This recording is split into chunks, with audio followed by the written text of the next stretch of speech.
Welcome to United Shades of Gray, Conversations of Race in America on WSGW. Now, here is your host, Kareem Bowen. Good evening, ladies and gentlemen. Welcome to another edition of United Shades of Gray, Conversations of Race in America. And so today we are celebrating actually the conclusion of the first week of Black History Month. And with that, we're going to talk Black History Coalitions for Change. It may not sound or may not actually be the way that it seems.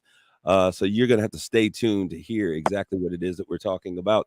We have with us in the studio my producer, John B. in the place to be. John, what it is. Hello, hello. I wish you all could see John. He has been working overtime. I know it. He looks like he hasn't slept in about 4 or 5 days. So John, how are you doing with the rest, the sleep and the moving and the new home? And I have officially moved in. Do you know how hard it is and how stressful it is to set up everything you need when there's no mailbox at that house? You What? need a mailing address for everything. There's no mailbox. How It has been driving me up a wall.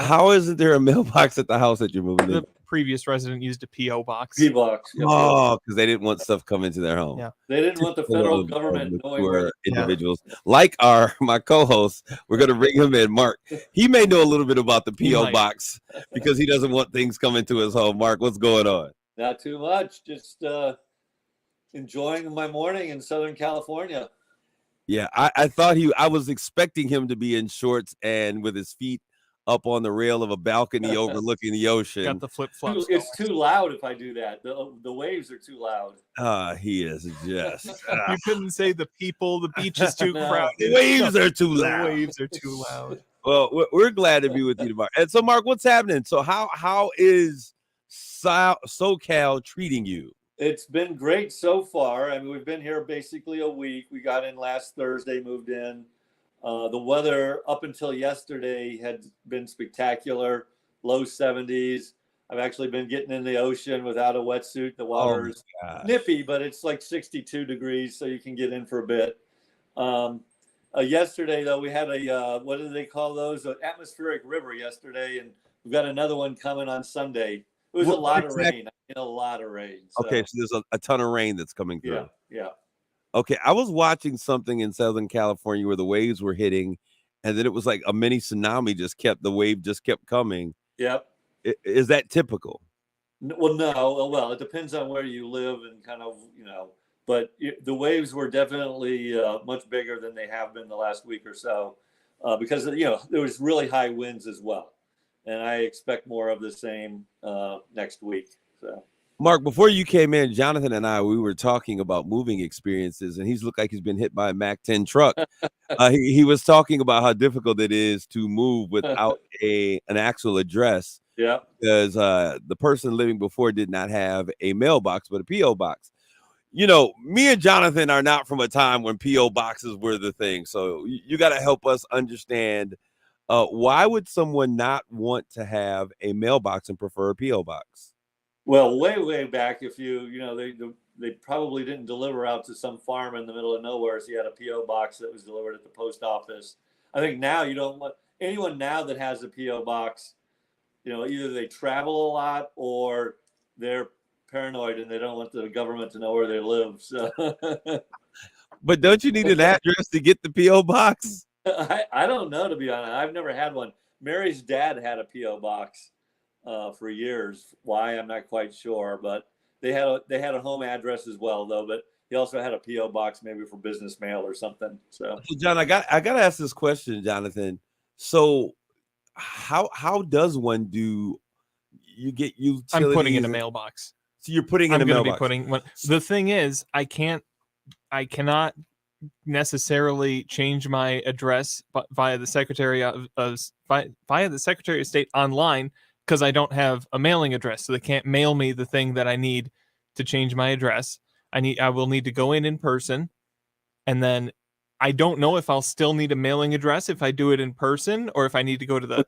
Are they going to create an address for you though? That's what my question was going to be right there. I got in touch with the post office and they said they need to survey and tell me where I can put the mailbox so that they know it's on their route.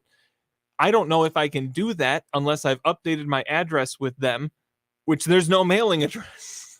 So even when they build, they don't have like. This is why they have PO boxes, Kareem. This is Oh, exactly why they have PO yeah. boxes. I mean, but I would think that when they did this, it's like, okay, there's no address, but there should be like an address assigned. There's an address to the parcel. Yeah, right? there's an address, but there's nowhere to mail. They won't deliver mail to it. Can't you What just- is the address? I'm not saying that on Maybe you do want to keep a PO box then. Yeah. You're afraid all your fans are going to track you down, Jonathan? I'm not saying that on the radio. All the groupies or on all the of internet. Jonathan's groupies are going to track him down if he gives out his address. Oh my god! Let's get into our conversation today. This is it's Black History Month. It's a time in which we celebrate the legacy, the rich legacy, the heritage, and the contributions of African American descendants of slaves from the time that we were here, and celebrating all of the great things that are a part of the culture that we now understand to be quote unquote Black culture. So we have with us on today, and I'm excited because there was before we get there, I don't want to go too fast. I want to first pay tribute to someone who has impacted my life in a very short period of time. His name is Joe Madison, and most folks probably don't know him outside of urban circles in urban America.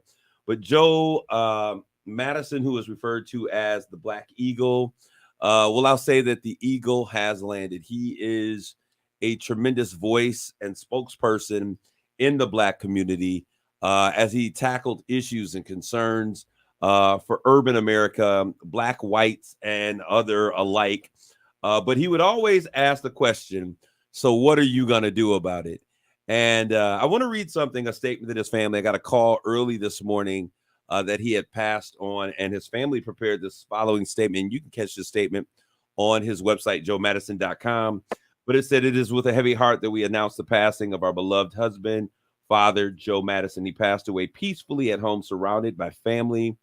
Joe dedicated his life to fighting for all those who were undervalued, underestimated, and marginalized. On air, he posed the question, what are you going to do about it? Although he is no longer with us, we hope you will join us in answering the call by continuing to be proactive in the fight against injustice. Outpouring of prayers and support over the last few months lifted Joe's spirit and strengthening us as a family. We continue to ask for privacy as we gather together to support each other through this difficult time. The Madison family." All right. So we are having some interesting difficulties. We're good though in the air. Okay. Joe, I have such an interesting perspective of Mr. Madison. A couple years ago, he was being brought to the city of Saginaw for something that was called Saginaw Phoenix Rising from the Ashes. And I think it was a partnership between Delta College and Saginaw Valley and the Michigan Banner here. And so before his coming, they were like, "Hey, why don't you do an interview with Joe Madison?"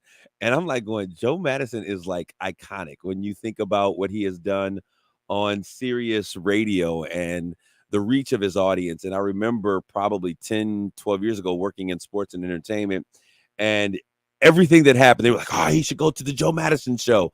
He was the voice of those who were voiceless, or the place in which things that were in urban America were important. They were addressed and they were given a credence because of the power of his voice. Now, a few years ago, they brought him to Saginaw, and I had to do an interview with him. And when I tell you that it was quite the experience, this was the first time ever. You know how I am, Mark, right? Yep. I'm kind of a bold person. I'm always pushing the button with other people. And Joe said a couple of things to me. He said, "What are you dumb? What are you dumb? Like, do you read? You need to go read a history book. You don't know what you're talking about." And I'm sitting like, this is on the radio. I'm sitting like, "Oh, okay. This is my my angry Uncle Fester." But that's how it was. And so he pretty much came in to the show and took over. and told me I didn't know what I was doing. And I sat there What and was it, right? well, I mean, I'm new to this, fairly new to this. The other program that I do on our sister station, I've been doing since 2018. This guy has a life and a legacy of operating in this space. But we were talking about issues of Black America. I kind of thought that I kind of knew what Black America wanted, right? And was dealing with. And he was like, "You need to go read a history book." And then he started telling me about his day. And so it was a very funny situation. I've never felt so ill-informed, I might say, and insufficient in the moment. But I was intrigued because this was Joe Madison. And so what he was able to do and get away with, most people would not be able to do that with me. But because I respected his craft and who he was, and he was a village elder, I just sat in the corner. I shut my mouth. And I was like, I'm gonna be quiet, but when you leave, I'll be talking again. But it was such an amazing moment.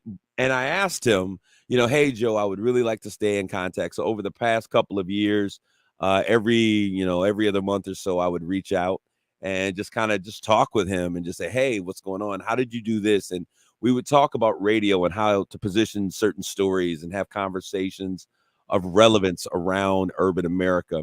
And so it was a great opportunity to have met him. And as a matter of fact, we spoke in the end of November. And I was like, Mr. Madison, I would love to be able to come and just, you just kind of take me under your wings, come out to DC and sit and talk with you and have conversations and sit on the radio. If I could come on your radio show with you, would you allow me? And he says, oh, sure. And we were putting together these plans to get together this coming summer to talk about the things that were going on. I remember having conversations with him. He went on a hunger strike until some things were taking place that he wanted to see change happen. And so it was just an amazing opportunity to meet someone like him. And so I was kind of, taken aback when I found out that those plans for this coming summer are not going to actualize, but a part of Joe Madison will live in everyone who's a part of urban radio and have heard the empowering conversations that he's placed and positioned before us. And I'm going to ask you all out there, if you see something that you don't like, what are you going to do about it? That's the question he would always ask. So I just wanted to give a tribute to Mr. Madison and his legacy and his life and all of the other things that he has done. And I'm looking at all the stuff that I looked at and just the achievements that he was able to make, using his voice when it came to Katrina and all of the other records that he's had and fighting for others who were underrepresented, Dick Gregory and the Four Tops, because they didn't have a star on the Hollywood Walk of Fame. He really used his voice for that. Image Awards, all kinds of awards, Board of Governors, the whole nine. Salute to you, Joe Madison. Rest in power. The Black Eagle has landed. And so we wish him and his family well.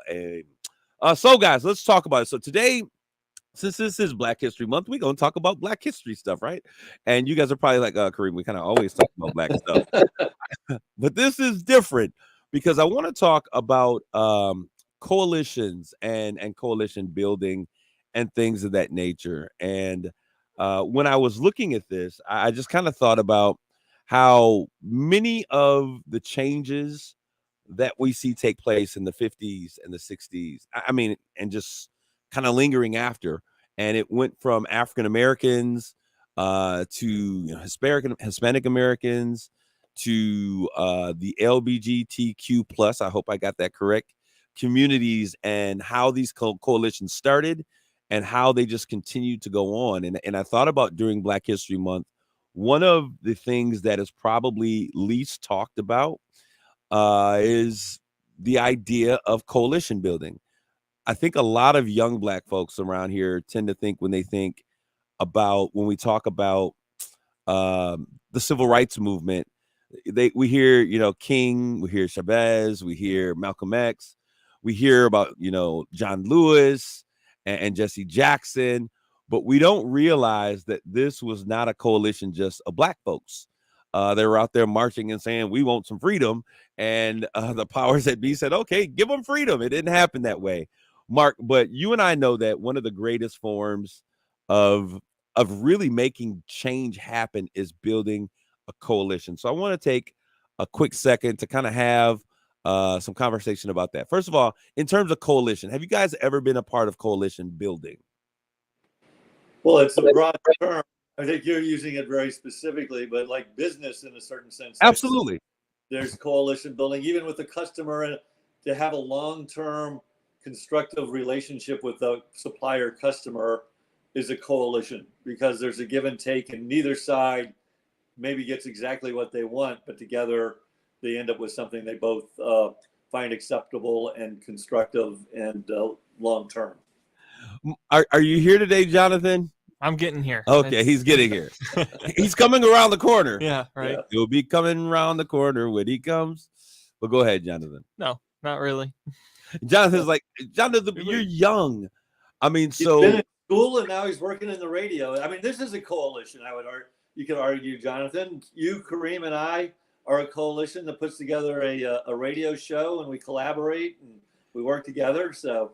And Mark, I'm glad you said that, because, you know, when I was thinking about that, I was thinking about like even like over the past year, how we've made challenges and we've brought together different folks from different ethnic groups, and we push these we drive these conversations of inclusion and equity and diversity, and we, you know, challenge people to create spaces where they can have courageous conversations. And I kind of thought to myself, like, this is a smaller coalition, but it's a coalition of people who have like minds, who really would like to see our communities and the people around us become their better selves. And so it is a coalition of change that we do every week through relationships. You don't see that, Jonathan? I see it. Yeah. And I'm big into the idea of you can only affect what's within your reach. You can your arm only extends so far, so don't bother trying to overreach yourself. And I guess in a way, this is a way that we're doing our part within our reach. So did you hear what he just said about not being able to change beyond your reach? I did. How do you feel about that, Mark? Because we were always taught that one person can change the world. Well, one person can change the world eventually, but not all at once. And it's about extending your span of influence and control. And so you can only influence those people who you have the ability to influence. And, you know, and so in a sense, I agree with what he's saying, because I'm a big believer in not trying to do too much too fast. And it's about crawling before you walk, before you run, before you whatever. And so I kind of agree with him to a certain extent. Well, no, because when Mark said it, it just sounded more well seasoned. So maybe I received it, Mark, because of the wisdom. But you're right. So it's about developing those relationships and then using those one of the things that a great friend of mine, Barbara Little, she's an attorney, but she's also a master trainer for John Maxwell. She called me this morning, and so this was on the top of my mind. She said the biggest loss that most people don't realize that they've lost is when they go into a space, and you've seen networking events, and people think that networking events are about getting your cards into everyone's hands. And it's really not that, right? But it's meeting people who are key or central to a common theme that you have. And they never ask this question, Mark. Okay, well, it's great to meet you, but who else do you know that you might be able exactly. to and they miss the question. Yeah. And so as I was talking about, as I was thinking about the conversation that we would have today, and she called me and we were talking about that missed question that most people don't have, I said to myself, you're absolutely right, because as we build these relationships, every person that we come in contact with, we always talk about 6 degrees of separation. They're connected to another piece of the puzzle that really can unlock what we're trying to make happen. And that's coalition building. Yeah. So I'm going to read really quick. We're going to come back because obviously I've done so much talking about Joe Madison and everything else. But I do want to share some of the greatest coalitions that have existed as it relates to the issue of civil rights. And then we're going to ask, because I really want us to think about if we were going to be a part or to join the fight for any particular group, underrepresented group, any coalition that we would like to be a part of that building of that coalition, which coalition would that be? We're going to think about that. But I want to just acknowledge these, some of the great civil rights movements and their amazing coalitions. The NAACP, we know about them, the National Advancement for Colored Folks, Colored People, the Congress of Racial Equality Corps, the Southern Christian Leadership Conference, SCLC, the Student Nonviolence Coordinating Committee, which is referred to as SNCC or SNCC, and the Albany Movement. So many coalitions came about through the building of racial equality roads for African Americans. And what they need to realize, what we need to continually realize, is that if there was not a coalition that was as diverse as our country is today, then freedoms for these people groups who are underrepresented would have never taken place. When you think about the coalitions, Mark, when you think about the days that you grew up as a young lad in the 50s and the 60s, do you often think about what do you think about when you think about these groups? Do you often think about the diversity of those groups, or did you also think that they were all Black folks that were No, on the bus? no. I mean, growing up where I did and everything, it wasn't really on the forefront of my mind. I didn't think a lot about it, to be perfectly honest. Where'd you grow up again, Mark? That's important. Hawaii, for the most part. So, from third grade through high school, I lived in Hawaii. Later in life, I did learn. I mean, and that's what I assumed. Kind of in my really young years of like, okay, this was all about Black people standing up for their rights. Later in life, I did learn that it was, like the Catholic Church was heavily involved. I went to Notre Dame. Father Hesburgh was a huge proponent of equal rights and civil rights, and walked with Martin Luther King on many different walks. And so, kind of to reinforce your point, it's a broad spectrums of the community coming together to say this isn't right. Actually, is what I think really tipped the scales. Because if it's just one group saying, "Hey, what you're doing to us isn't right," it doesn't have the same breadth of power as if all these disparate groups come together and say, "Hey, this isn't right." And so, the power of a coalition. What would you define as the power base for coalitions? Where does the power lie from these coalitions, Mark? Oh, wow. Well, I think ultimately it's the cause, like, civil rights. Like, I think the power is in the belief that is everyone is equal. We're all men. We're all created equal, and everyone should have the same rights. That's ultimately the power. It's not about necessarily people. It's about the cause. That's what I think anyway. I want you, go ahead. I was just going to say, with the idea of you can only affect what your arms can reach. Well, if you've got a lot of arms, that's a lot of area that can be affected. That's a lot of influence that people right. And that's that's the value of a coalition. So it's not just the Black community, it's the Catholic community, it's the whatever community, and that reaches more and more people that way. We usually don't think about the power that is associated with influence. And Jonathan, I think you hit the nail on the head when you said that having a coalition brings in not only just unique ideas and perspectives, but it brings in folks who may not necessarily be in an affected group, but has influence within or on the outside of that affected group. So influence is such an important role when we're thinking about making change happen. Mark, I want to pose this question for you on the other side. When you look at business and making change happen, how does coalition building in business really bring about great change? Take a quick break here, and we'll be back with more United Shades of Gray.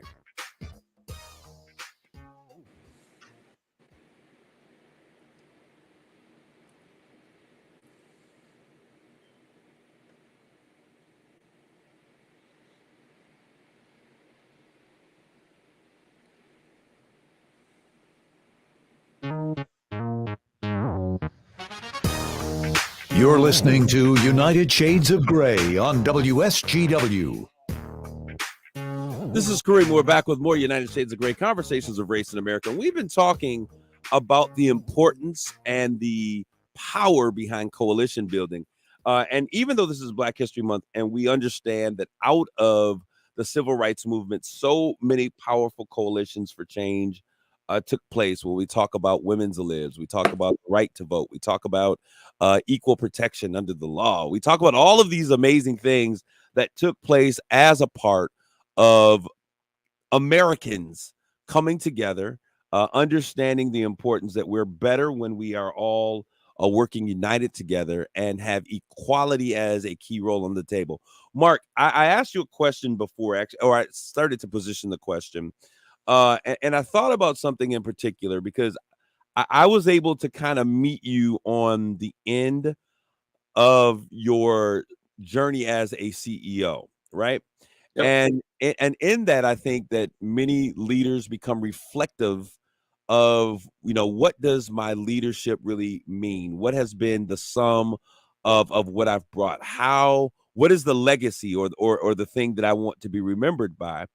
And one of the things I know that I was really encouraged by is hearing, you really wanted to build partnerships and relationships and coalitions so that people could have access and opportunity.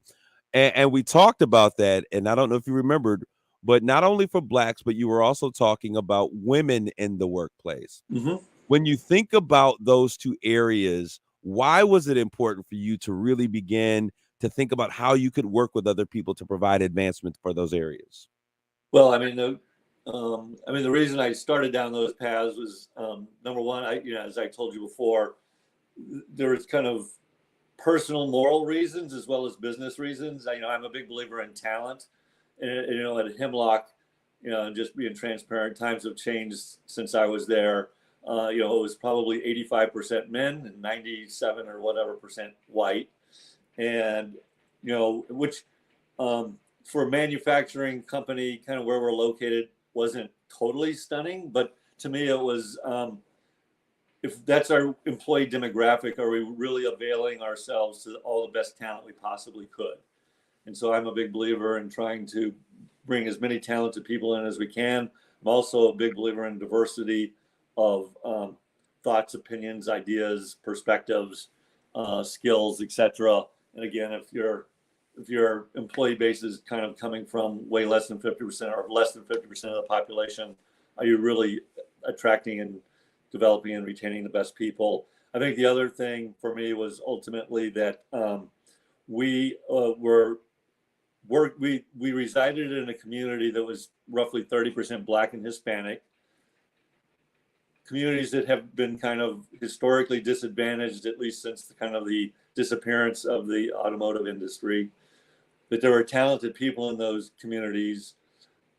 And how could we as a company potentially help place people that may not normally get a chance because of kind of their disadvantaged background, give them an opportunity to excel and develop and grow that we would might miss in our typical interview and screening process. Mark, would you agree that sometimes it's the underrepresentation in a particular area, for instance, in a company,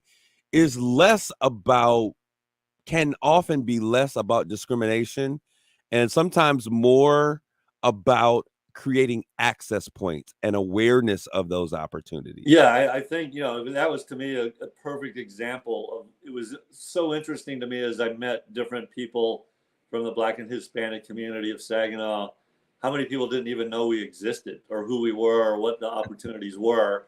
And I'm like, well, we're like 10 miles down the road. How could that be? But that's the reality of the situation. Hemlock, Michigan is a totally different world than, the city of Saginaw. And it's a world away in a certain sense for some people. I thought that was so cool.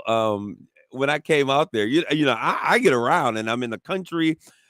You're literally less. I mean, the actual site, their headquarters is less than, I think, probably 3 miles away from where my mother lives, literally in the backyard. and I had no clue at how big the facilities were, how much land, square footage 50 you had, acres. Yeah, square 250. acres. Yeah. I was blown away when I came and saw the facility. I was like, this is in Saginaw. This is in the backyard. Yeah, So super high tech, making the purest man-made substance in the world, and people 5 miles away don't even know it. With over 1,000 jobs on site, 1,200, 1,300, 1,400 jobs on site. It's crazy. and it's interesting because I think it goes back to what we were talking about and why these conversations on media platforms are so important, because we can provide opportunities, we can do, equal opportunity employer, all of those things. But if we're not clear on in our messaging and in our contacts with other groups, then oftentimes great opportunities go made unaware. So as you were saying before about the power of influence and the power of awareness, even that comes along with just going as far as your arms can extend, this becomes so vitally important. And I think about it when politics happen, everyone wants to come to the radio. Why? Why does everyone want to come to the news station and the radio stations when it's political season, Jonathan? That's because people listen. That's that's what it comes down to. Is you're talking about politicians? Absolutely. Why do politicians want to? Well, because they can reach people and they can get their message out there, and there's influence in that. It's the most effective way to hit the most. I mean, it's super efficient in terms of hitting ears. Yep. And so with that, they're building a coalition by saying, okay, this is an entrance ramp to what we're doing. These are the things that we stand for. This is how you can get involved with the fight. So we are coalition builders as we think about what it is that we're doing. But I want to get to the question that I posed to you guys before. If you were going to join a coalition to combat some social issue, some area of injustice, or to really tackle or solve a problem, what would it be? And just I'll get two ideas, two things that maybe you would be passionate about to become a part of a coalition that has the ability to really create change. And what would those be? So I'm gonna. Yeah. Oh, go ahead. Sorry, Kareem. No, go ahead, Mark. Well, there's two things that come to my mind, and we've talked about them before. I think one is I'm really interested in this concept of how do you identify, being a little long-winded, this kind of analogy of this race where kids get a head start in a race just because they win they might get a 50-yard head start, and just because they win a 100-yard race doesn't mean they're necessarily better than the person that didn't get a 50-yard head start. And I mean, and they're very talented people, but it's how do you identify those people that don't get a head start or who are held back, that have talent, and how do you identify those people and help get them, in a sense, caught up and give them an opportunity to have the same kind of life that somebody that gets a 50-yard head start. That is one to me that I'm super interested in, and because I think you can do it. I really do think you can do it if you have a focused effort with the kind of the resources and the commitment of people.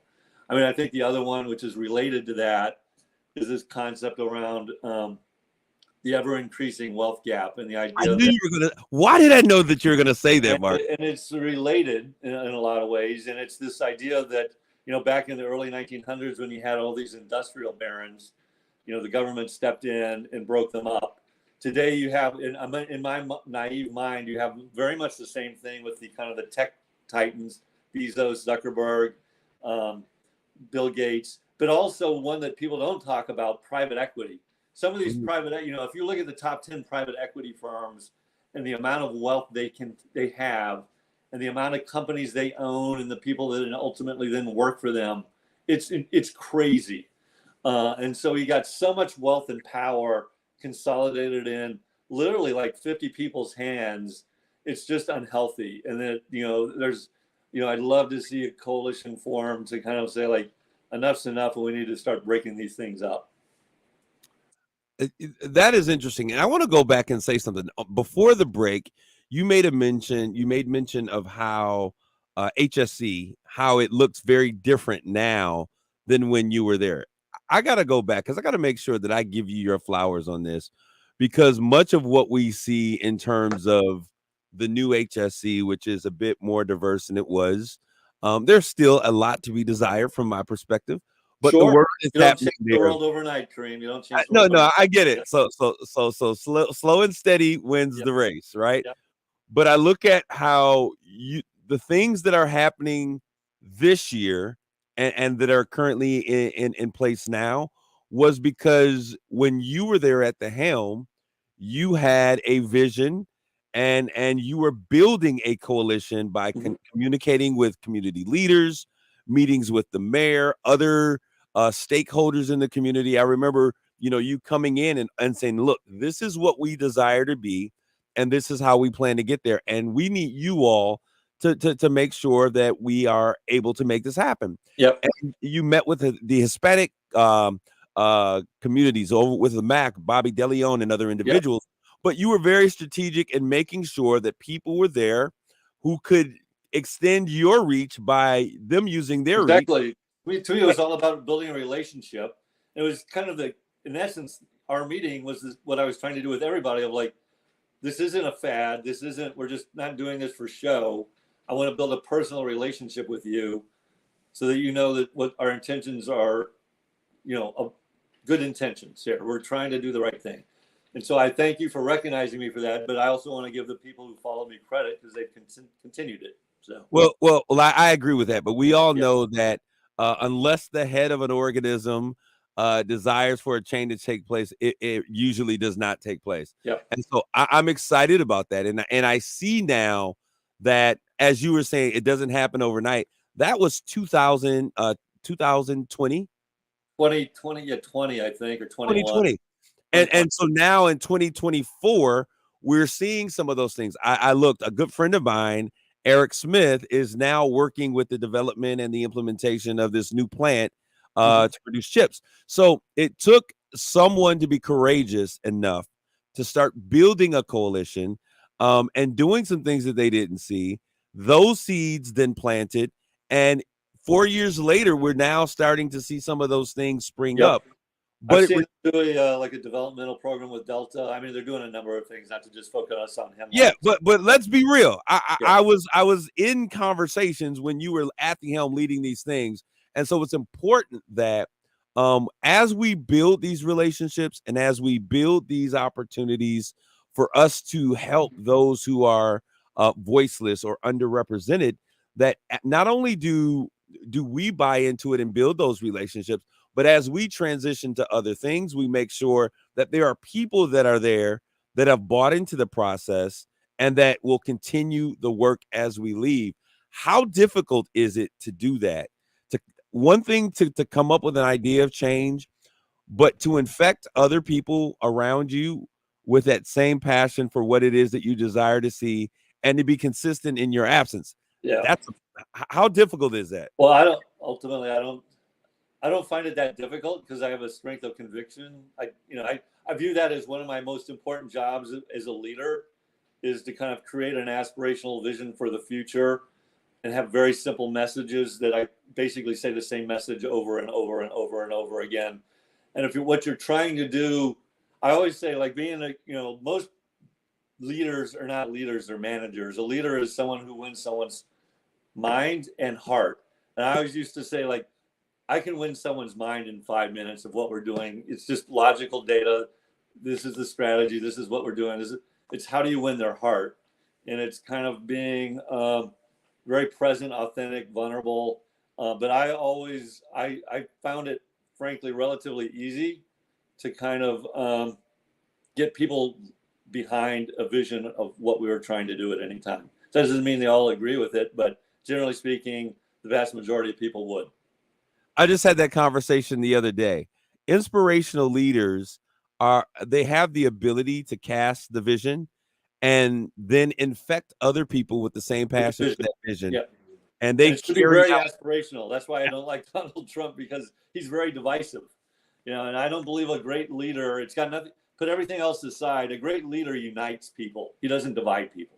Absolutely. All right. So, Jonathan, if you were going to be a part of a coalition with all of the things that are going on in the world around you, and I know that you spend so much time in this little hamster box here, which coalition or what issue, what would you lend yourself, your time, and your talents to? Well, you said come up with two before this. So Yeah. first one, I know there's a lot of great groups doing work on this, but the abuse and exploitation of children, that's something that I'm passionate about doing something about, because that is You've worked horrible. and taught kids, right? I worked in a school for 5 years, yeah, and whenever conversations about child abuse or exploitation of children comes up, I think about those 5 years and I think about the kids that I worked with.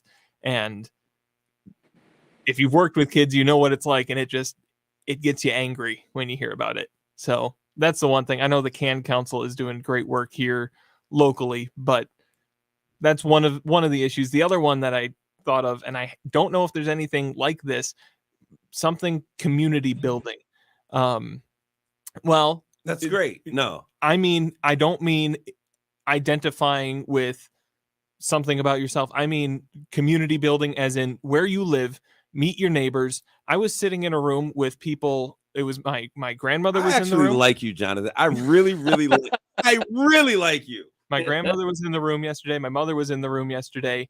And then someone who's my grandmother's age was in the room, and they all grew up around this area, and they were talking about, oh, you know, so-and-so. Oh yeah, I know his wife. She went to school with my brother, and I know this. And I'm sitting there going, this is something that my generation really doesn't have, and it isn't something that we aspire to. Everything is extractive so much. There's corporations pulling money out.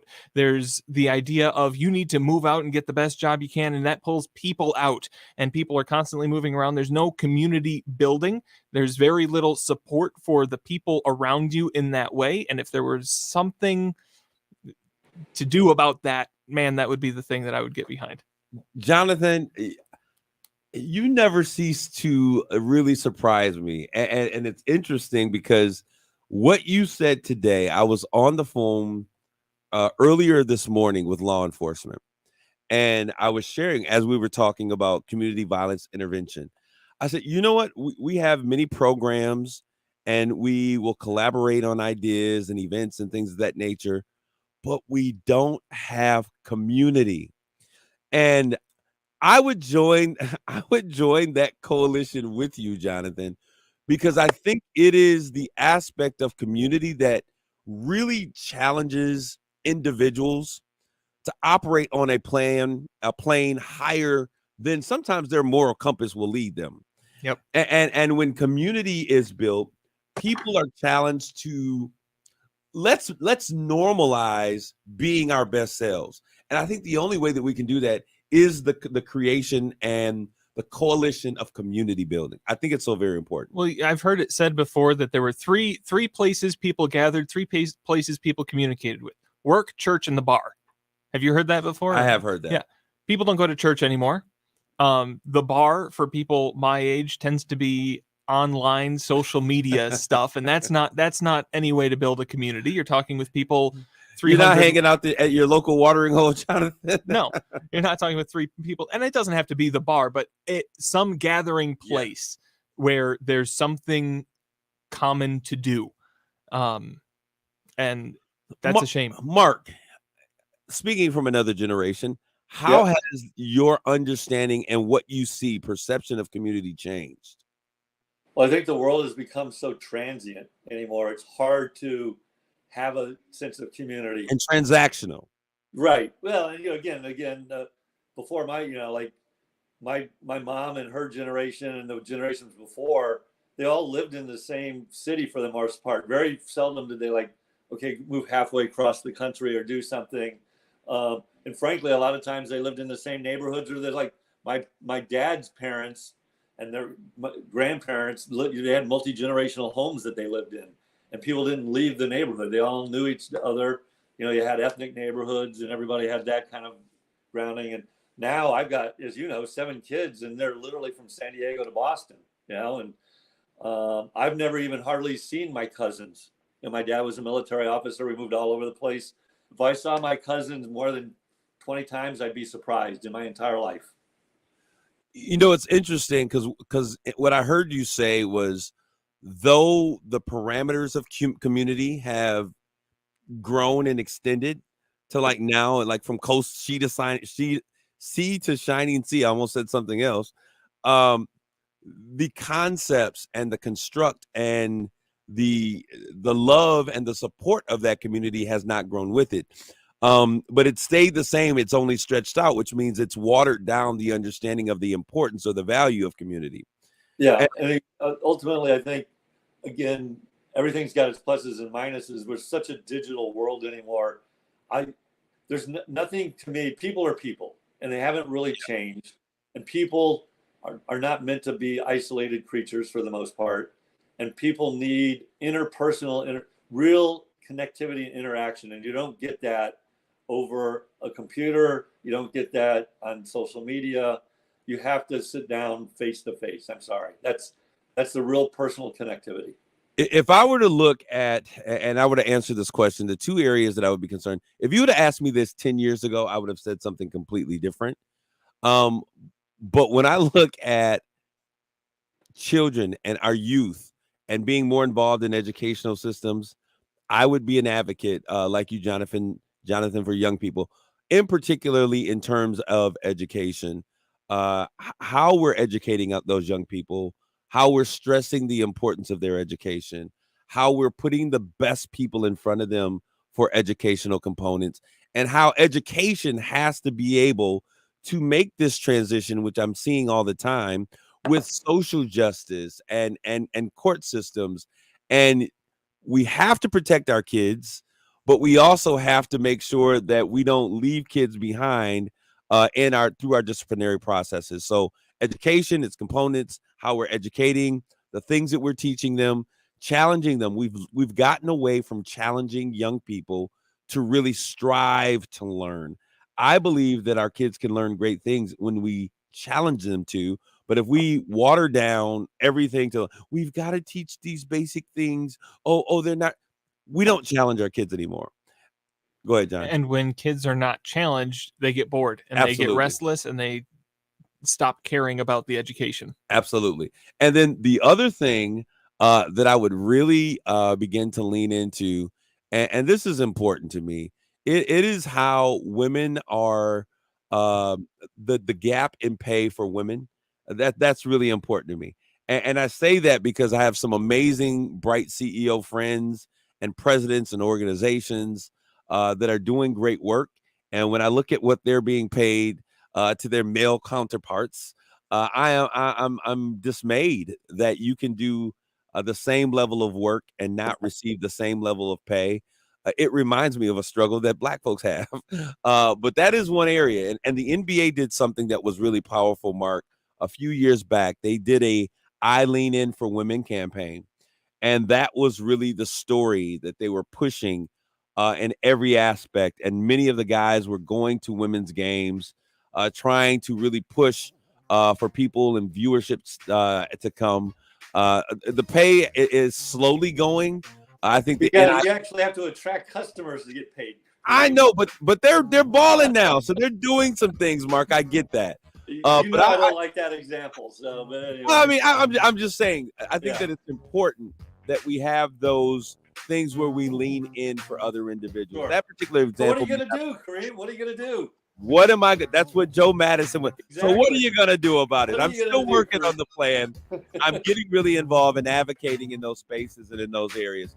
But I want to leave out with this quote from Martin Luther King about coalitions. As I have said many times and believe with all of my heart, the coalition that can be the greatest impact in the struggle for human dignity in America is that of the Negro and the forces of labor, because their fortunes are so closely intertwined. Thank you for tuning in to United Shades of Gray. We'll see you next week. God bless you. Grace and peace.